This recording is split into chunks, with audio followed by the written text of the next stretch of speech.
జై శ్రీరామ్. పడన మండలం కొంకేపూడి గ్రామంలో వేంచేస్తున్న సుబ్రహ్మణ్యేశ్వర స్వామి వెలిశారండి. అక్కడ రోజు ఉదయాన్నే స్నానానికి వస్తారండి నదికి.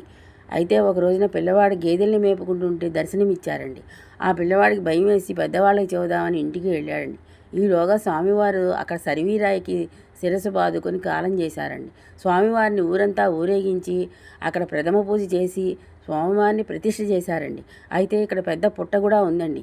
ఈ స్వామివారికి మంగళవారాల అభిషేకాలంటే చాలా ఇష్టం అండి. అయితే ఒక గోవుల మంద వెళ్తుంటే ఒక గోవు తప్పుకొని స్వామివారి అభిషేకం చేసే నీళ్లు దగ్గర శిరస్సు పెట్టి కాలం చేశారండి. స్వామివారు ఆయురారోగ్యాలు ఇస్తారండి. ఈ స్వామివారికి మంగళవారాలు అభిషేకాలు చేస్తేనండి ఉద్యోగాలు, సంతానము, పెళ్ళిళ్ళు జరుగుతాయండి. నా ఛానల్ కనుక నచ్చితే లైక్ చేయండి, షేర్ చేయండి, సబ్స్క్రైబర్ చేయండి. ధన్యవాదాలండి.